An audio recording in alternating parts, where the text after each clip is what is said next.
UP में उत्तराखंड महोत्सव का शुभारंभ। सीएम योगी संग धामी ने देखी फिल्म तेजस। रात 9 बजे गुजरात के अहमदाबाद पहुंचेंगे CM Dhami. Global investor summit की तैयारियों में धामी सरकार। अहमदाबाद में सीएम धामी के नेतृत्व में होगा मेगा रोड शो। बैठक में राज्य में निवेश पर होगी चर्चा। कई एमओयू पर होंगे हस्ताक्षर। बीजेपी का प्लान 2024 सांसदों को दी हारी हुई 23 विधानसभा सीटों की जिम्मेदारी। एससी, एसटी और ओबीसी के होंगे सम्मेलन। करवा चौथ पर खरीदारी को लेकर सज गए बाजार। ज्वेलरी से लेकर कपड़े, मेकअप सामग्री खरीदने में जुटी महिलाएं। कल से शुरू हो रहा है त्योहारों का सिलसिला।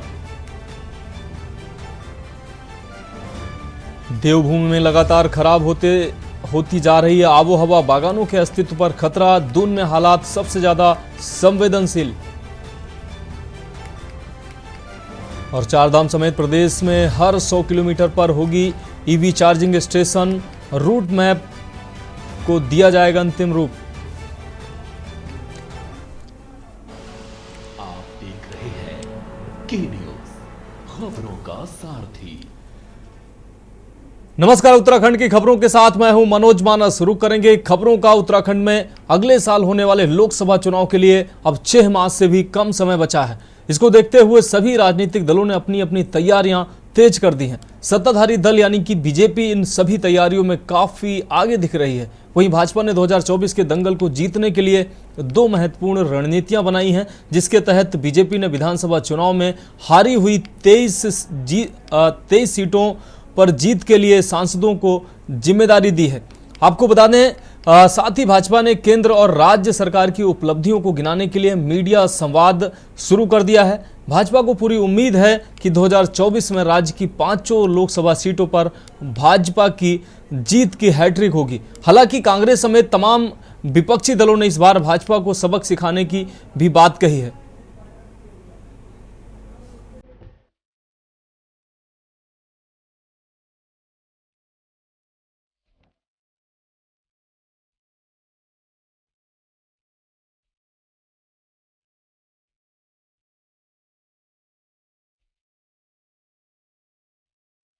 देवभूमि उत्तराखंड के चुनावी दंगल के लिए समय अब बेहद कम है। जैसे जैसे समय निकलता जा रहा है, वैसे वैसे जीत की टेंशन बढ़ती जा रही है। चुनावी जीत का स्वाद चखने के लिए सभी राजनीतिक दलों ने अपनी अपनी तैयारी तेज कर दी है। सत्ताधारी दल यानी कि बीजेपी इन सभी तैयारियों में काफी आगे है। बीजेपी ने तमाम रणनीतियों पर कार्य शुरू कर दिया है और इसी कड़ी में बीजेपी साल 2022 में हारी हुई 23 विधानसभा सीटों पर मंथन करेगी। इसके लिए पार्टी ने सभी सांसदों को जिम्मेदारी सौंपी है। इसके तहत 6 से 17 नवंबर तक सांसद विधानसभा क्षेत्रों में प्रवास करेंगे। पार्टी ने हारी सीटों को 60% अधिक मतों से जीतने का लक्ष्य रखा है और वहीं विपक्षी दलों ने बीजेपी के इस कार्यक्रम पर कटाक्ष किया है। अपने जो 7 सांसद से अभी कार्यक्रम मांगा है, इसमें डॉक्टर रमेश पोल निशंक जी को जो हमने विधानसभा दी थी, हरिद्वार ग्रामीण, खानपुर, ज्वालापुर, द्वाराहाट, तो 6, 7 और 8 तारीख को इन विधानसभाओं में इनकी बैठकें होंगी। 13 तारीख से द्वाराहाट, बद्रीनाथ, अल्मोड़ा 3 विधानसभा का समय लिया है। ये भी 7 और 8 तारीख को ये बैठकें इनके द्वारा होंगी। भाजपा उत्तराखंड को सिर्फ 23 विधानसभाओं को प्रदेश मानती है। 47 सीटों में आप जीते जरूर हैं, लेकिन आपके विधायकों ने कोई ऐसे विकास के आयाम नहीं स्थापित किए हैं उन विधानसभाओं में कि जनता में आक्रोश और गुस्सा ना हो या वहाँ की जनता को आप इस तरह से अनाज छोड़ दें। और वैसे आपके सांसदों को जनता हाथों हाथ क्यों ले? पलक पावड़े बिछाकर आपको लग रहा है आपके सांसदों का स्वागत होगा, उनको स्वीकार किया जाएगा, जबकि वो सांसद तमाम चुनौती भरे पल जब उत्तराखंड के लिए आए, चाहे वो जोशीमठ भूधसाव हो, चाहे वो यहाँ भर्ती घोटाला हो रहा हो, चाहे अंकिता भंडारी हत्याकांड का यहाँ तूफान मचा हो, चाहे केदारनाथ से सोना गायब हो गया हो, उन तमाम समय पर आपके 5 जीते हुए सांसद मौन चुप्पी धारण करे रखे। ऐसे में यहाँ का युवा, यहाँ का किसान, यहाँ की महिलाएं, यहाँ के बुजुर्ग, यहाँ के व्यापारी, मजदूर सब जानते हैं कि ये सांसद किसी काम के नहीं है। देखिए, भारतीय जनता पार्टी द्वारा जो हारी हुई विधानसभाएं हैं उसमें अपने नेताओं को भेज करके जो प्रवास का कार्यक्रम रखा जा रहा है, उससे कहीं ना कहीं इस बात का खुलासा होता है और इस बात से पर्दा उठता है कि भारतीय जनता पार्टी पूरी तरह से डरी हुई है और चुनाव में जाने से पहले ही उसको हार का डर सता रहा है। इसी के चलते वो प्रवास पर अपने नेताओं को भेज रही है, लेकिन क्योंकि जन मुद्दों पर आज तक कोई काम नहीं हो पाया, आज तक ही विधानसभा बैकडोर एंट्री में जो युवाओं के साथ छल हुआ उस पर जवाब दे पाई, तो मुझे लगता है कि ये प्रवास में कहीं भी जाएं, जनता इनसे सवाल करेगी और इनके पास जवाब नहीं होगा। वहीं एक तरफ जहां बीजेपी हारी हुई सीटों पर मंथन कर रही है, तो दूसरी ओर बीजेपी ने केंद्र और राज्य सरकार की उपलब्धियों को गिनाने के लिए मीडिया संवाद भी शुरू कर दिया है। 29 अक्टूबर से 5 नवंबर तक होने वाले इन प्रेस कॉन्फ्रेंस में प्रमुख रूप से ग्लोबल इन्वेस्टर्स समिट से विकास की संभावनाएं और अब तक की निवेश उपलब्धियों को साझा किया जाएगा और इसके साथ ही पीएम मोदी के पिथौरागढ़ दौरे से देवभूमि को मिली सौगातें, जमरानी बांध और परियोजना के लिए वित्त पोषण का ऐतिहासिक निर्णय समेत सरकार की अब तक की बड़ी कार्य योजनाओं पर भी विस्तार से चर्चा की जाएगी। पार्टी ने इसके लिए भी तमाम नेताओं की जिम्मेदारी तय कर दी है। हालांकि विपक्ष का कहना है कि धरातल पर सरकार ने जब कोई विकास कार्य किए ही नहीं, तो फिर ये मीडिया संवाद किसके लिए किया जा रहा है? हो रहा है, विज्ञापनबाजी हो रही है, जुमलेबाजी हो रही है, लेकिन जो बात सरकार जुमलों के माध्यम से, विज्ञापन के माध्यम से, मीडिया संवाद के माध्यम से कह रही है, वो चीज़ें धरातल पे उतरती नहीं है। आप बताइए, प्रदेश में बेरोजगारों को रोजगार मिल रहा है? अगर रोजगार मिल रहा हो तो बेरोजगार सड़क पर उतर के प्रदर्शन क्यों करते? आप उनको लाठी डंडों से पीट रहे हैं, उनकी सुनी नहीं रहे हैं, वो लगातार धरना प्रदर्शन कर रहे हैं। प्रदेश की मात्र शक्ति लगातार कानून व्यवस्था पर सवाल खड़े कर रही है। आज बेटियां घर से निकलने में डर रही हैं क्योंकि अंकिता भंडारी प्रकरण में अभी तक वीआईपी के नाम का खुलासा नहीं हुआ। लगातार मामले में लीपापोती हो रही है। पेपर लीक प्रकरण और अंकिता भंडारी प्रकरण में सीबीआई की मांग हो रही है और आप उनकी जनता की सुनी रहे हैं, लोगों की सुनी नहीं रहे। रूप से हमारे प्रदेश के अंदर हमारे मुख्यमंत्री माननीय पुष्कर सिंह धामी जी ने प्रदेश के विकास के लिए अनेकों कार्य किए हैं और 2025 तक राज्य देश का सबसे अग्रणी राज्य बने विकास की दृष्टि से, और आदरणीय प्रधानमंत्री नरेंद्र भाई मोदी जी का जिस प्रकार से उत्तराखंड के को आशीर्वाद मिल रहा है, उससे हमारे उत्तराखंड का चौमुखी विकास हो रहा है। और केंद्र प्रदेश की सरकारों की अनेकों महत्वाकांक्षी योजनाएं हैं जो समाज के अंतिम छोर पर बैठे व्यक्ति के चेहरे पर मुस्कान लाने का काम कर रही हैं। इसको लेकर के भारतीय जनता पार्टी मीडिया विभाग के द्वारा पूरे प्रदेश भर में सभी जिला मुख्यालयों पर पत्रकार वार्ता की श्रृंखला का आयोजन किया गया है। कुल मिलाकर 2024 के लोकसभा चुनाव के लिए बीजेपी ने प्लान तैयार कर लिया है और बीजेपी एक तरफ जहां हारी हुई सीटों पर मंथन करने के साथ ही हारी हुई सीटों को 60% अधिक मतों से जीतने का लक्ष्य रख रही है, तो दूसरी ओर मीडिया संवाद कर केंद्र और राज्य सरकार की उपलब्धियों को जनता को गिना रही है। ऐसे में सवाल ये है कि क्या बीजेपी का प्लान विपक्षी दलों पर भारी पड़ेगा? क्या बीजेपी 2024 में एक बार फिर जीत की हैट्रिक लगाने के लिए तैयार है? और क्या विपक्ष बीजेपी की जीत के रथ को रोक पाने में कामयाब हो पाएगी? Special desk, Uttarakhand. रुक करेंगे अगली अहम खबर की हल्द्वानी से। अगली अहम खबर, हल्द्वानी में 3 दिवसीय जोहार महोत्सव के समापन की रात में महोत्सव में तमाम रंगारंग कार्यक्रम हुए। इन प्रस्तुतियों ने लोगों का मन मोह लिया। सीमांत क्षेत्र के सरकारी व गैर सरकारी सेवाओं में बड़े बड़े पदों पर आसीन जोहार घाटी के वासिंदे इस 3 दिवसीय जोहार महोत्सव में शिरकत उन्होंने की। वहीं महोत्सव की अंतिम रात कार्यक्रम के समापन को लेकर हमारे संवाददाता दीपक अधिकारी ने महोत्सव के समापन में आए लोगों से खास बातचीत की। आप भी सुनिए लोगों की बातचीत।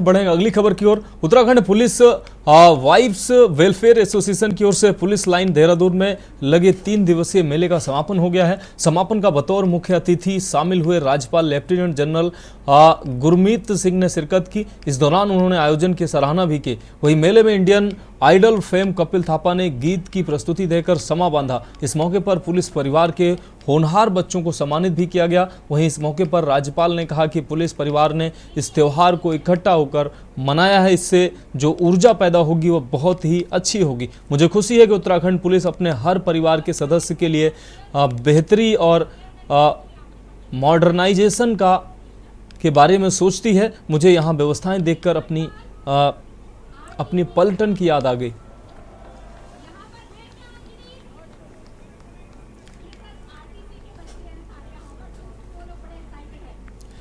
बढ़ेंगे अगली खबर की ओर। देहरादून की आबोहवा लगातार खराब होती जा रही है, जिसका कारण बढ़ता वायु प्रदूषण है, तो वहीं साथ ही बागानों का लगातार हो रहा है कटान भी इसका सबसे बड़ा कारण है, जिस पर न तो संबंधित विभाग ही गौर कर रहे हैं और न ही प्रदेश की डबल इंजन सरकार ही गौर कर रही है। देहरादून या दून घाटी का डोईवाला से लेकर विकास नगर तक क्षेत्रफल फल पट्टी होने के कारण संरक्षित क्षेत्र हुआ करता था, जहां सैकड़ों की संख्या में मौजूद बागानों में लगने वाले आम व लीची की महक दूर दराज तक पहुंचती थी। लेकिन उत्तराखंड राज्य बनने के बाद से अब तक बढ़ते जा रहे शहरीकरण के कारण इन बागानों का अस्तित्व संकट में आ गया है। जहां आए दिन बागानों में होने वाले फलदार पेड़ों के कटान से देहरादून का पछवा दून क्षेत्र भी अछूता नहीं है। खासकर विकास नगर तहसील अंतर्गत आने वाला सहसपुर क्षेत्र इस लिहाज से संवेदनशील माना जाता है।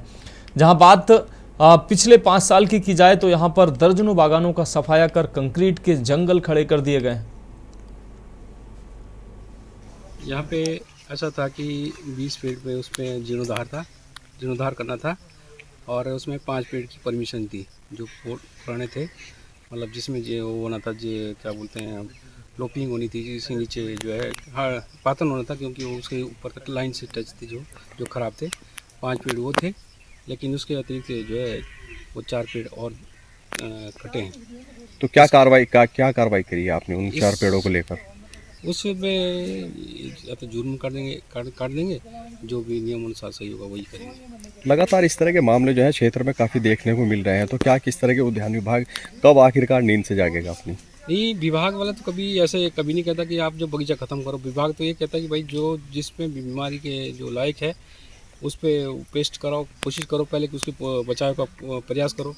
लेकिन उसके बाद भी कोई उस परमिशन लेता, कोई बिना परमिशन करता, तो उसमें हम क्या क्योंकि हम लोग जो है स्टाफ भी जाते रहते हैं, सब जगह हम लोग घूमते रहते हैं, तो प्रयास करते हैं। काफ़ी जगह पर हम लोग खुद भी जाते हैं, इसीलिए जैसे हमें पता चला तो हम आज इस फुट पे आ गए।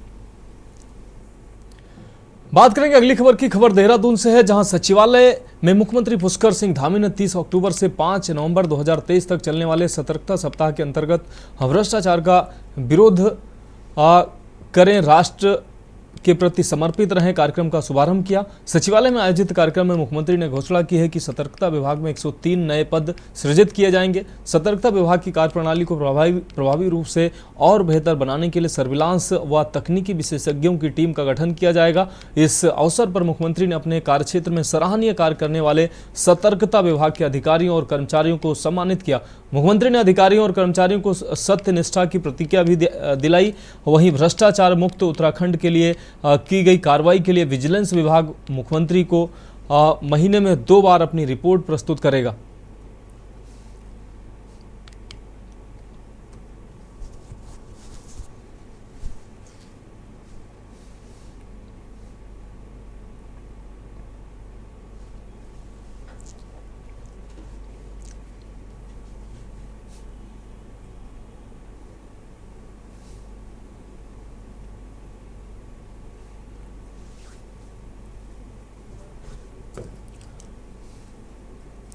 बढ़ेंगे अगली खबर की ओर। सरदार वल्लभ भाई पटेल की जयंती के अवसर पर राष्ट्रीय एकता दिवस मनाते हुए डोईवाला कोतवाली में कोतवाल देवेंद्र सिंह चौहान ने पुलिसकर्मियों को देश में एकता व अखंडता को बनाए रखने के लिए शपथ दिलाई। इस दौरान सभी पुलिसकर्मियों ने शपथ ली कि मैं सत्य और निष्ठापूर्ण ईमानदारी के साथ देश की एकता व अखंडता को बनाए रखने के लिए जीवन भर प्रयत्न, ईमानदारी व निष्ठापूर्वक कार्य करूंगा। इस अवसर पर डोईवाला कि पुलिस क्षेत्राधिकारी अभिनय चौधरी ने बताया कि आज के दिन एक अखंड भारत का निर्माण हुआ था। इसीलिए आज के दिन को सभी थाने चौकियों में सभी पुलिस कर्मियों को देश के एकता अखंडता की शपथ दिलाई जाती है ताकि देश में सद्भावना बनी रहे।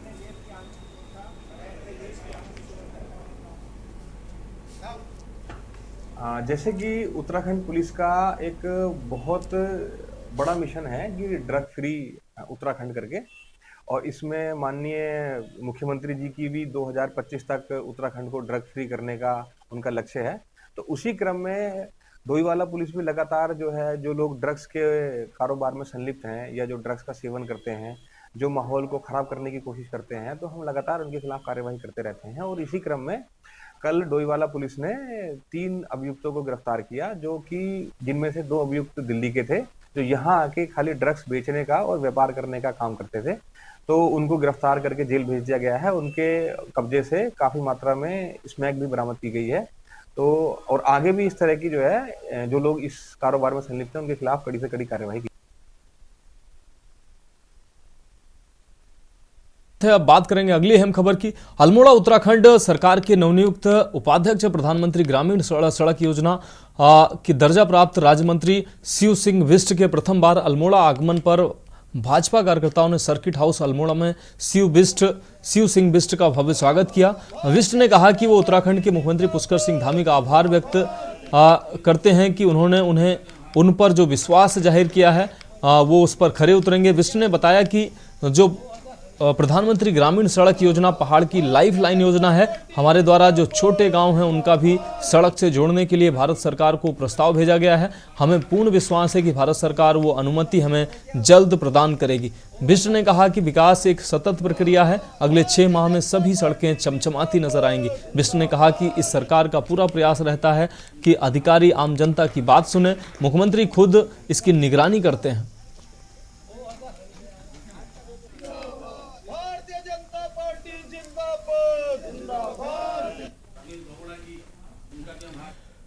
बढ़ेंगे अगली खबर की ओर। मुख्यमंत्री पौड़ी के आयुक्त सभागार में वन आरक्षी संघ की जनपद पौड़ी शाखा का द्विवार्षिक अधिवेशन आयोजित किया गया, जिसमें नवीन जनपदीय कार्यकारिणी का गठन किया गया। उत्तराखंड फॉरेस्ट मिनिस्ट्रियल संगठन जनपद पौड़ी के अध्यक्ष सुभाष चमोली, सहायक वन कर्मचारी संघ के जिलाध्यक्ष राजेंद्र सिंह नेगी, महामंत्री अरविंद रावत की निगरानी में हुई कार्यकारिणी गठन प्रक्रिया में महामंत्री पद को छोड़कर सभी पदों पर निर्विरोध पदाधिकारी चुने गए। वहीं महामंत्री पद पर शीशपाल चौहान को पर्ची के जरिए अधिक मत पड़ने पर चयनित किया गया। बताया गया कि नवीन कार्यकारिणी में मुकेश कुमार को अध्यक्ष, भागीरथी देवी को वरिष्ठ उपाध्यक्ष, चमन सिंह को उपाध्यक्ष, हिमांशु नेगी को कोषाध्यक्ष बनाया गया है। तो वहीं पद्मेंद्र रोथाण को सह सचिव, तनुज बिष्ट को संगठन मंत्री, रविंद्र कुमार को प्रचार प्रसार मंत्री तथा रमेश डबरियाल को संप्रेक्षक की निर्विरोध जिम्मेदारी सौंपी गई। इस मौके पर संगठन के निर्वाचन पर्यवेक्षक द्वारा नवनियुक्त सभी पदाधिकारियों को पद और गोपनीयता की शपथ भी दिलाई गई।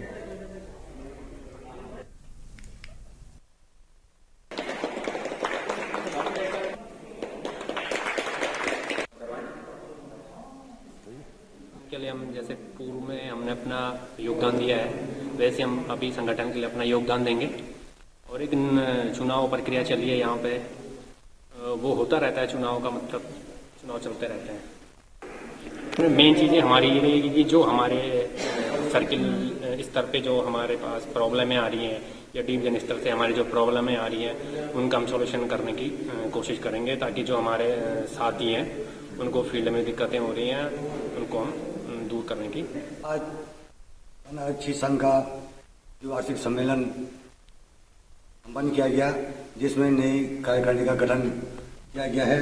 अध्यक्ष पद हेतु श्री मुकेश कुमार जी का सभी निर्विरोध चुना गया है। मात्र महामंत्री हेतु 2 प्रत्याशी घोषित किए गए थे, जिनमें से पर्ची के सिस्टम से एक प्रत्याशी श्री शिवपाल सिंह चौहान जी को 14 मत प्राप्त हुए हैं और द्वितीय प्रत्याशी को 10 मत प्राप्त हुए हैं। वन रक्षक संघ का चुनाव था, तो आगे की जो हमारी जो बैठकें होंगी उसमें हम पहले वन रक्षक जो नए वन रक्षक है उनको भी अपने सदस्यता ग्रहण करवाएंगे और ज़्यादा से ज़्यादा जो हमारी मांगे है वो जिस तरह पर पहुँचाने की हमारी पूरी पूर्ण सहयोग हम देंगे यहाँ कि हमारी मांगे ऊपर तक पहुँचे। जैसे संगठन के साथ हम रहेगा अधिक से अधिक संख्या पे हम इसमें हम ध्यान देंगे कि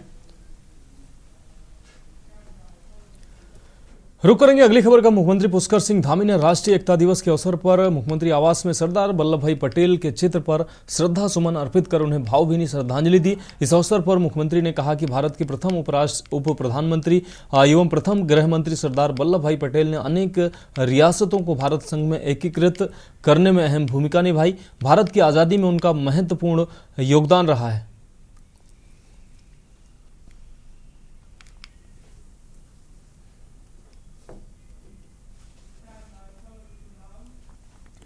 अब बात करेंगे अगली अहम खबर की। देहरादून में देश का पहला क्राइम लिटरेचर फेस्टिवल होने जा रहा है जो 3 नवंबर से लेकर 5 नवंबर तक चलेगा। इस फेस्टिवल के जरिए वर्तमान आधुनिकता के दौर में अपराधी किस तरीके से अपराध को अंजाम दे रहे हैं उनके तौर तरीकों को बताया जाएगा। साथ ही आमजन को ऐसे अपराधों से सतर्कता पूर्ण रहने के लिए जागरूक भी किया जाएगा। फेस्टिवल में साहित्य की कई बड़ी शख्सियत, पुलिस के आला अधिकारी, क्राइम सिनेमा के प्रोड्यूसर, डायरेक्टर, एक्टर शिरकत करेंगे। कार्यक्रम पर जानकारी देते हुए एक्स डीजी उत्तराखंड आलोक लाल ने बताया कि क्योंकि इस कार्यक्रम में बड़े बड़े साहित्य के लेखक जो किसी भी स्टोरी को प्रभावी ढंग से लिखने के लिए किसी भी घटना के तह तक जाते हैं, ऐसे में वह जनता को प्रभावशाली रूप से वर्तमान आधुनिकता के दौर में अपराधियों के अपराध करने के तौर तरीकों पर जागरूक करेंगे।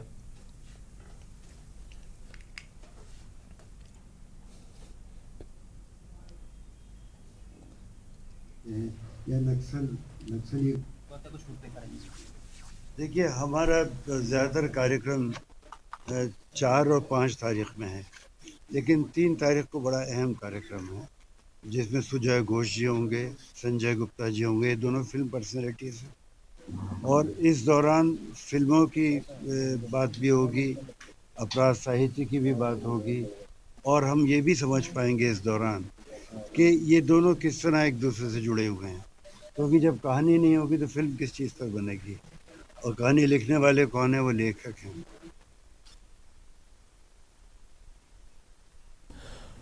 तो उत्तराखंड की खबरों में अभी के लिए इतना ही। मुझे दीजिए इजाजत और आप देखते रहिए के न्यूज़ इंडिया।